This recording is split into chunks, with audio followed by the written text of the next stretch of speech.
Hey guys, so sorry I haven't made a video in like 10,000 years, but I have been really busy with work and school and homework, and so I'm going to school full time and also working about 32 hours a week, so I don't really have a bunch of time to do things like this. But I'm homesick today, so I got to make a video. Anyways, the 7th of September was National or World Suicide Awareness Day, and I wanted to take your questions on mental illness and answer them. I got enough questions on depression and anxiety that I want to make a separate video for both depression and anxiety, so this one's going to be for the depression questions. The first one I want to answer is what does it feel like to get to that point, and how does one get to such a point, meaning depression? It really depends on the person. For me, depression is very empty. It feels like when you lose a loved one and just being stuck there all the time. No energy, no motivation, disinterest in hobbies, a lot of physical aches and pains. Also, how do you get to that point? That's personal for everyone who gets depressed. For me, it was hereditary and just mostly a chemical thing in my brain, but also some events happened that triggered more of a depressive reaction. So there can be events that trigger it, but a lot of times it's just a chemical imbalance that ends up happening, and it's not because of a specific reason. You don't have to have a reason to be depressed. Okay, for the next one. Do I feel ashamed or embarrassed about my illness? I used to struggle a lot with the stigma of mental illness, and I wouldn't talk about it. And it took a long time for me to be able to open up to people and actually discuss it. But at this point in my life, I am no longer embarrassed or ashamed about it. I understand that it's not my fault, and I have to keep going and keep fighting against it.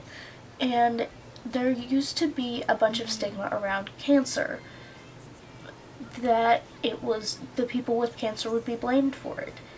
And I think that a lot of illnesses have had stigma, and this is one. Depression is something that has a bunch of stigma around it, and people don't understand it. But I would like to take that opportunity to explain to people what depression actually is, so I've stopped being ashamed of it. Next. How do mental illness and religion interact in your life? Well, there was this one time when my mom wanted me to take this counseling class, how to counsel others biblically.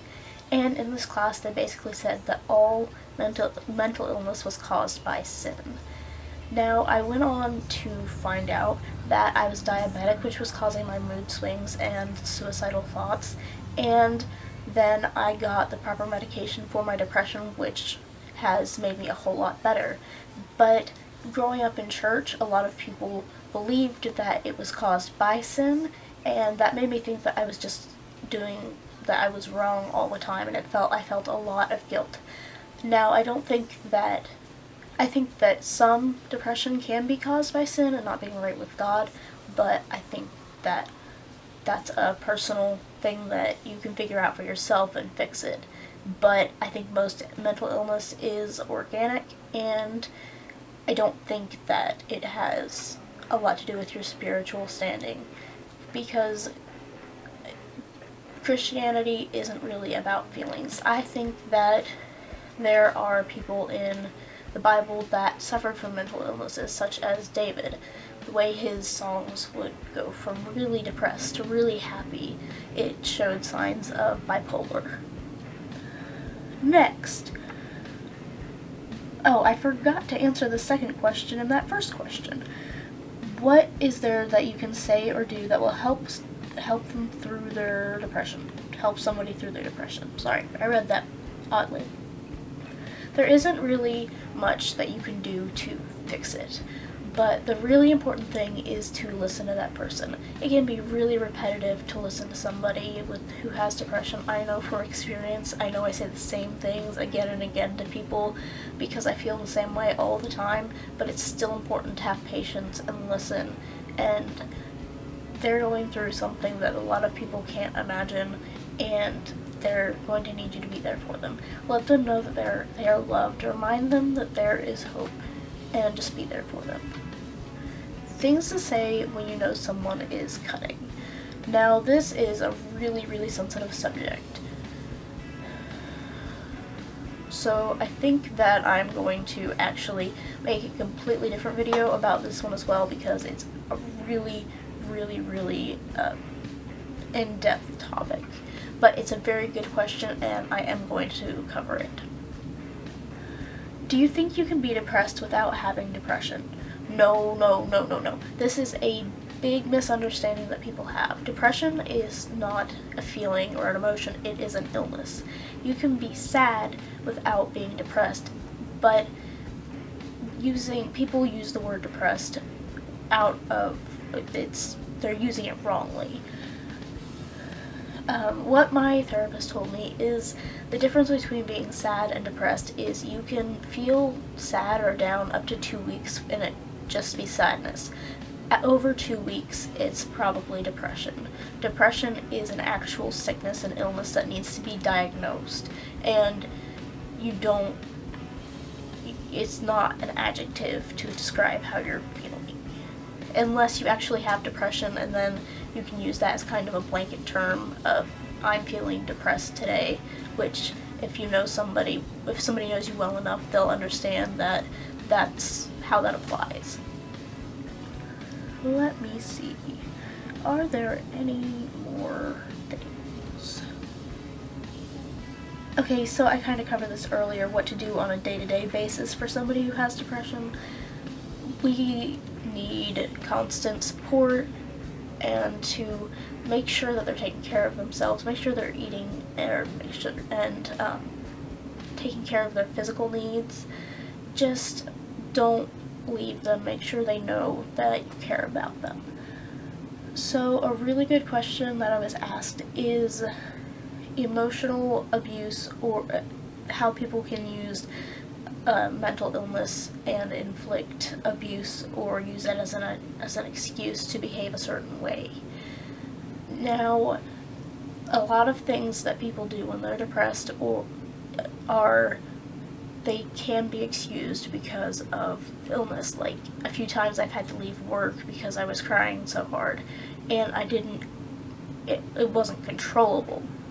Now, there are other people who would use the same excuse and say, I'm too depressed to come to work, when they're just having a bad day, and that would be a way to use it as an excuse or manipulation.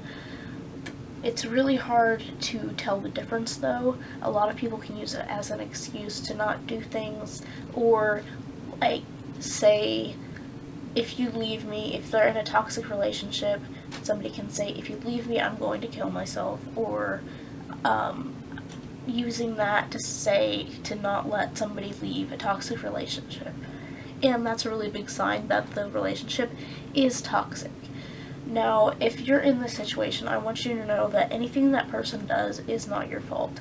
If you leave a toxic relationship and somebody does end up killing themselves, it's because they have problems, not because you left. You can't be blamed for what somebody else does. And as much as you need to care about that person, they are going to need professional help, and it's not your responsibility to provide that professional help. If it's hurting you, if the relationship is hurting you, it's okay to get out of it no matter what. And it's really hard to explain to others how the difference between it. It's just, you have to be able to tell how somebody is really doing, and that's really hard to be able to judge. So talk to the person. It's varies for the situation. So I think that was all the questions on depression. So I'm going to end this video now. If you have any more questions or thoughts, please comment. And thanks for watching. Bye, guys.